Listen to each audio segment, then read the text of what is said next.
오늘 저는 하나님이신 예수님과 이 베드로의 첫 만남에 대한 내용을 살펴보면서 주시는 은혜가 무엇인지를 좀 살펴보려고 하는데, 오늘부터는 이제 베드로에 대한 인물을 집중해서 깊이 한번 여러 번 같이 한번 살펴보는 시간을 가지도록 하겠습니다. 자, 첫 번째, 베드로 그는 어떤 사람이었는지를 한번 살펴보려고 합니다. 자, 성경에서는 베드로에 대한 여러 가지 정보를 우리에게 주고 있는데요, 좀 성경의 모습을 가지고 설명을 좀 해보자면, 첫 번째는 고향은 베세다이고 가브나움 근처에서 물고기를 잡던 어부였습니다. 그 동네는 하층민들이 살고 있었던 동네였고, 당연히 베드로도 하층민에 불과한 존재였던 것으로 볼 수 있습니다. 그는 이미 결혼하여서 장모가 있는 사람이었습니다. 이미 결혼한 사람이라고 소개하고 있고, 중요한 것은 타고난 성격인데요, 좀 종잡을 수가 없습니다. 타고난 성격은 종잡을 수가 없어요. 용기가 나서 로마의 군인 말고의 귀를 칼로 자를 때는 언제고, 잠시 후에 계집종의 말 때문에 예수님을 부인하기까지 하는 겁먹는 존재가 베드로였던 것입니다. 조용히 말을 아껴야 할 때는 말을 하고, 다 같이 하나님 예수님께서 기도하라고 명령하셨을 때 졸고 있는 존재가 베드로였던 것입니다. 자기도 바다 위를 걸어보겠다고 용기를 내어서 바다 위로 걷는 일을 한 베드로가 몰려오는 풍랑이 무서워서 또 물에서 빠지는 이상한 장면을 연출했던 사람이 베드로였던 것입니다. 주님은 그리스도시요 살아계신 하나님의 아들입니다, 이 위대한 고백을 하고 나서 조금 있다가 사탄아 뒤로 물러가라, 이런 혼날 일을 한 사람도 베드로였던 것이죠. 그러니까 이 베드로는요, 이 알다가도 모를 사람이었습니다. 도대체 갈피를 잡을 수 없는 존재가 베드로였던 것입니다. 옆에 있으면 굉장히 불안한 존재, 그 사람이 베드로였던 것이죠. 능력 면에서 좀 보면 장모 집에서 살았습니다. 처가살이를 했던 것이죠. 능력이 없었던 것으로 보고 가난한 자였다고 봅니다. 본인 자체도 능력이 없어서 밤새 그물질을 했지만 물고기를 한 마리도 못 잡는 일이 허다했던 존재가 베드로였던 것입니다. 정말 능력은 없었던 존재였던 것으로 추정이 됩니다. 더불어 충동적이지만 굉장히 소심한 존재가 베드로였던 것입니다. 일은 저지르는데 낙심을 금방 합니다. 충동적인데 소심한 사람들은 일을 금방 저지르긴 하는데 그 일의 결과물이 좋지 않기 때문에 금방 낙심했던 사람, 그 사람이 베드로였던 것이죠. 그러니까 이 베드로는요, 맨날 낙심한 일만 생기는 겁니다. 머리를 쥐어뜯고 내가 왜 도대체 그 일을 했을까, 맨날 이런 후회를 반복하며 했던 사람이 베드로였던 것이죠. 결론적으로 보면 별 볼 일이 없는 사람입니다. 있으나 마나 한 사람이었고, 그 사람의 존재를 사람들이 알아줄까? 그냥 밥만 먹고 자신에게 주어진 수명을 다하다가 세상을 떠날 사람, 그 사람이 베드로였던 것입니다. 베드로는 능력도 없고 돈도 없고 거기다가 운도 없는 산무 인생, 아무것도 없는 인생이 베드로였다는 것입니다. 그러니까 여러분 생각해 보시면 베드로는 날마다 살면서 위축된 삶을 살았을 것입니다. 자신이 일의 성취를 느껴보지 못하고, 작은 일에 있어서 칭찬을 받아보지 못하며, 가난하고 운도 없고 지질이 궁상맞는 인생을 살아가는 이 베드로의 인생은 생각보다 위축된 삶을 살아갔을 것으로 우리가 예상할 수가 있죠. 얼마든지 예상할 수 있습니다. 자, 두 번째로 한번 넘어가 보겠는데요, 두 번째, 예수님께 놀라운 선언을 듣는 베드로였다는 것입니다. 예수님과의 첫 번째 만남을 오늘 성경 말씀에서는 어떻게 소개하고 있는지를 한번 살펴보도록 할까요? 42절 말씀입니다. 42절 우리 다 같이 읽도록 하겠습니다. 42절입니다. 시작. 데리고 예수께로 오니 예수께서 보시고 이르시되 내가 요한의 아들 시몬이니 장차 게바라 하리라 하시니라. 게바는 번역하면 베드로라. 아멘. 자, 우리가 잘 알고 있는 이제 베드로의 이름이 이제 등장하는 시점입니다. 예수님이 베드로를 만나서 첫 번째 하신 일이 뭐냐? 이름을 바꿔주신 것입니다. 너의 이름은 이제부터는 베드로라 하라, 게바라 하라, 베드로라 하라, 이렇게 이름을 바꿔주신 일을 먼저 했습니다. 원래 이름은 시몬이었죠. 시몬은 그 당시에 너무 흔해 빠진 이름입니다. 저희들 어릴 때 교과서에 나온 것으로 말하면 철수입니다. 철수. 성경에 시몬이 얼마나 많이 등장합니까? 그래서 이 시몬이 저 시몬인지 저 시몬이 이 시몬인지 헷갈릴 만큼 시몬은 굉장히 성경 가운데서도 많이 등장하고, 동네에 돌을 던지면 10번 던지면 한두 명이 맞는 돌, 그게 시몬이었습니다. 그런데 이 베드로, 이 게바라는 이름은 예수님이 사용했던 아람어고, 이것을 번역하여 헬라어로 번역하면 베드로, 우리가 알고 있는 이 베드로가 되는데, 이 베드로라는 이름은 동명이인을 찾기가 어려운 이름이 베드로였던 것이죠. 뜻이 뭐냐? 반석입니다. 반석이라는 뜻을 허락해 주신 것입니다. 다시 말해서 처음 예수님께서 이 베드로를 만나자마자 너의 이름이 시몬이었지, 평범한 시몬, 모든 사람들이 알고 있는 시몬, 모든 사람이 흔해 빠진 인생, 흔해 빠져 있는 그런 인생을 살아가고 있는 너의 인생이지만, 지금부터는 너의 인생이 그런 시몬의 인생이 아니라 반석의 인생이 될 거야. 너의 인생은 반석의 인생이 될 것이라고 희망찬 말씀을 해 주셨던 것입니다. 왜 그러셨을까요? 자, 베드로에게는 처음 만나자마자 왜 이름을, 반석이라는 이름을 주시며 그의 이름을 바꾸어 주셨을까요?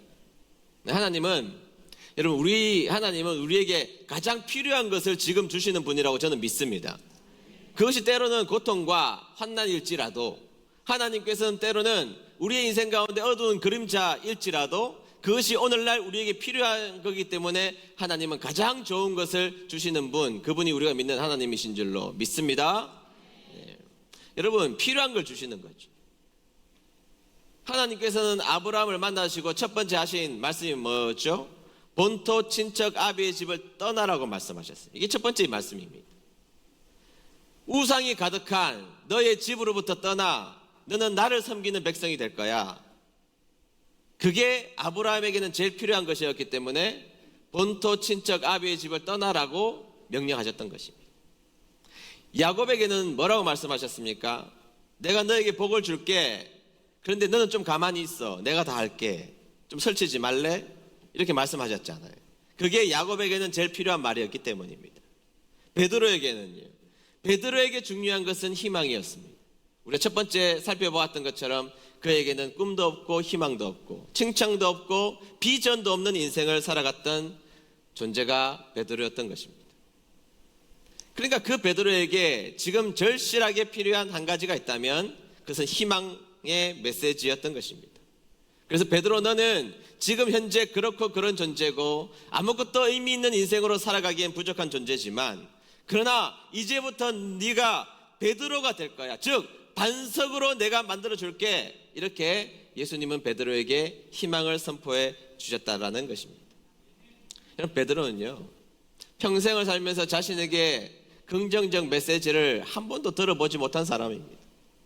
자신에게 칭찬하는 사람도 없고, 자신을 향하여서 비전을 선포해 주는 사람도 없고, 네 인생이 복된 인생이라 될 거라고 귀한 말을 해준 그런 말을 한 번도 들어본 적이 없는 사람이 베드로입니다. 왜냐하면 한 가지 예만 들어볼게요. 베드로가 성령을 받고 설교를 합니다. 3,000명씩 회개해요. 대단한 설교가입니다. 제가 오늘 설교에서 몇 명 바뀔지 제가 궁금하거든요. 근데 베드로는 설교 한 번에 3,000명이 변하니까 이거는 뭐 말할 수 없는 위대한 설교자죠. 그래서 사람들이 그 설교를 듣고 어떻게 평가하는지를 한번 보세요. 사도행전 4장 13절 상반절에 있는 말씀입니다. 네, 다 같이 읽습니다. 시작. 그들은 베드로와 요한이 본래 배운 것이 없는 보잘것없는 사람인 줄 알았는데 이렇게 담대하게 말하는 것을 보고 놀랐다. 아멘. 자, 성경에서 뭐라 그럽니까? 베드로는요, 원래 배운 것이 없었습니다. 문맹이에요. 문맹에 가까운 사람이에요. 그리고 보잘것없는 사람이었대요. 그는 배운 것도 없고 보잘것없는 사람이라고 동네 사람들이 다 그렇게 알았습니다. 저 사람 배운 게 없잖아. 저 사람 보잘것없는 사람이잖아. 그런데 도대체 어떻게 저렇게 위대한 설교를 할 수 있지 하고 다들 깜짝 놀라 자빠졌다는 이야기입니다. 도대체 어떻게 베드로라는 저 무식하고 못난 인간의 입에서 저런 위대한 이야기가 나올까? 사람들이 놀라 자빠졌다는 거예요. 제가 고등학교 때 우리 교회 다니는 형이 한 명 있었습니다. 그 형이 중학교 3학년 때까지 코를 찔찔 흘렸습니다. 그게 쉬운 일이 아니에요, 여러분. 아니, 초등학교 때 코 흘리는 건 쉽지만 요즘 아이들은 또 그것도 잘 안 나더라고요. 중학교까지 코를 흘렸습니다. 그리고 맨날 친구들한테 두들겨 맞고 별명이 바보예요. 바보라고 이야기를 들으면 맨날 울고 코 흘리죠. 바보라고 이야기 듣죠. 중3 때까지 울죠. 그러니까 진짜 바보죠. 그런 존재였습니다. 그런 존재 형이 있었던 것이죠. 그런데 이 형이 중학교 3학년 2학기 때부터 사람이 확 달라지더라고.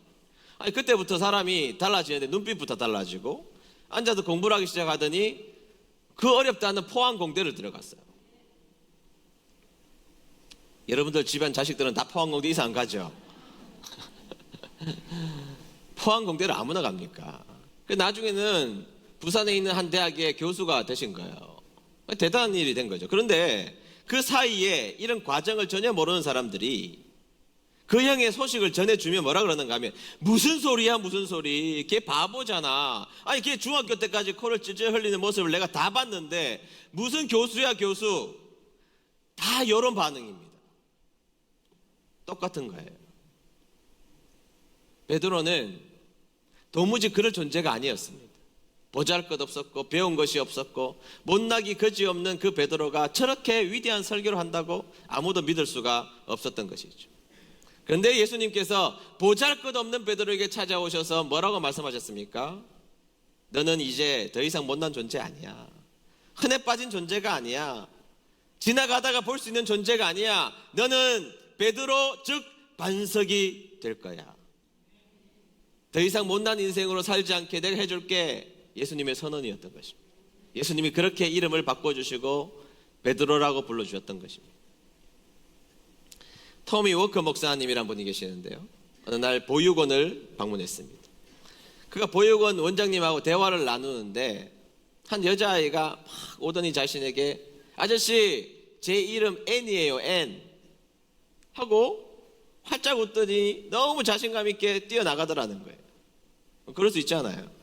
조금 있다가 다시 그 애가 막 오더니 아저씨 저 이름 앤이에요 앤 하고 즐겁게 또 나가더래요. 조금 있는데 또 아이가 오더니 아저씨 저 이름 앤이에요 앤 그렇게 이야기하고 막 뛰어놀면서 나가더라는 겁니다.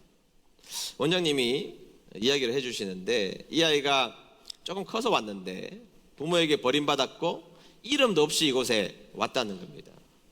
부모님도 이름을 불러주지 않았던 아이였던 것이죠. 그런데 이곳에 와서 한 선생님을 만나고 선생님에게 깊은 사랑을 받습니다. 그 선생님이 앤이라고 이름을 붙여준 거예요. 너 이제 너의 이름은 앤이야. 그 이야기를 듣고 아이가 바뀐 거예요. 위축되어서 왔던 그 아이가 자신감에 넘치는 아이가 되었고 그래서 만나는 사람들마다 자기의 이름을 이야기하기 시작했던 것이죠. 아저씨 저 앤이에요. 아줌마 저 앤이에요. 선생님 제 이름 앤이에요 라고 자신감 있게 이름을 말해줬던 것입니다. 토미 워커 목사님이 그 장면을 보고 은혜를 받습니다. 너무너무 감동을 받아요. 그래서 찬양을 만들죠. 그 찬양이 여러분 잘 알고 있는 내 이름 아시죠? 라는 찬양이에요. 내 이름 아시죠? 찬양이 이렇죠. 나를 지으신 주님. 제가 부르면 좀 같이 부르자고 제가 말씀드린 적이 있는데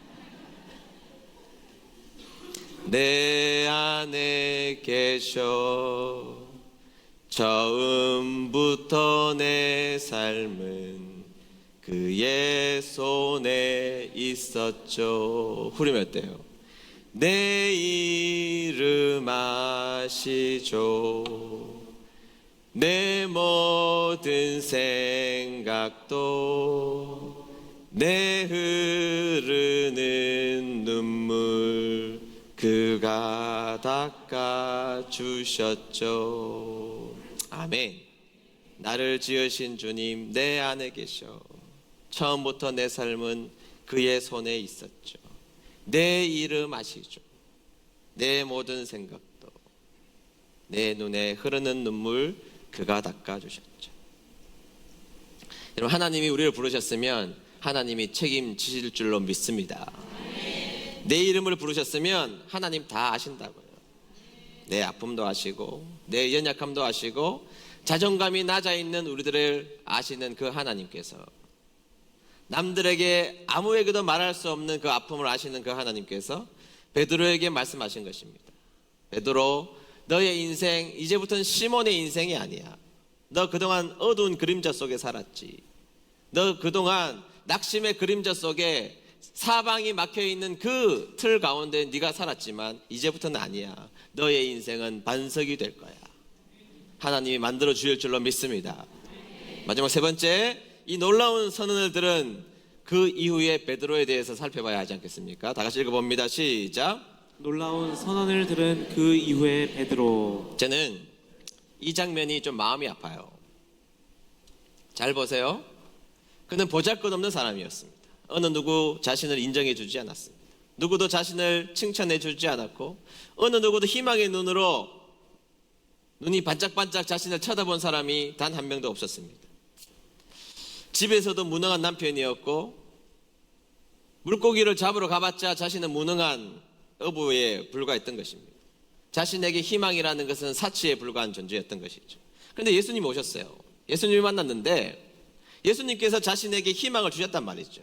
아니야, 너는 평범한 인생이 아니라 너의 인생은 반석의 인생이 될 거야 라는 놀라운 선언을 들었단 말이죠. 그러면 여러분, 어떻게 해야 하는 것이 옳습니까? 주님, 저를 이렇게 불러주시다니, 저를 믿어주시다니, 저 주님 따라가 볼게요. 주님을 의지해 볼게요. 주님 앞에 내가 목숨을 바쳐 충성할게요. 주님이 명령하시면 모든 건 내가 다 할게요.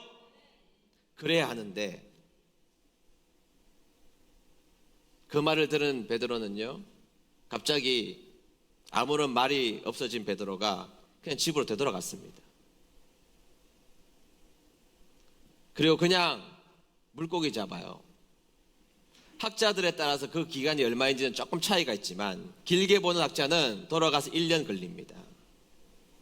예수님이 너를 반석이 될 거야. 너는 희망이 있는 존재야. 너는 의미가 있는 존재야. 너는 복된 존재가 될 거야. 이렇게 이야기를 들어놓고 베드로는 그 얘기를 들어놓고도 집으로 가서 그냥 물고기를 잡아요. 1년간이나.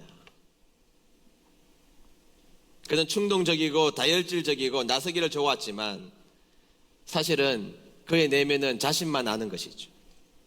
그의 내면의 평가는 남들 앞에 설 자신도 없고 꿈도 없고 반석이 될 거라고는 상상도 할 수 없었던 것입니다. 내가 반석이 된다고? 내가 정말 반석이 된다고? 저 예수님의 말은 고맙지만 감사하지만 그럴 리가 없지. 예수님도 사람 잘못 보시네. 그럴 리는 없지. 저 옆에 있는 다른 사람은 반석이 될 수 있지만 내가 반석이 될 거라고? 나는 반석이 될 수 없지. 괜히 나를 반석이라고 부르신 예수님마저 실망시켜 드리지 말고 예수님 앞에 얼씬도 하지 말자. 내 꼬라지는 내가 알아야지.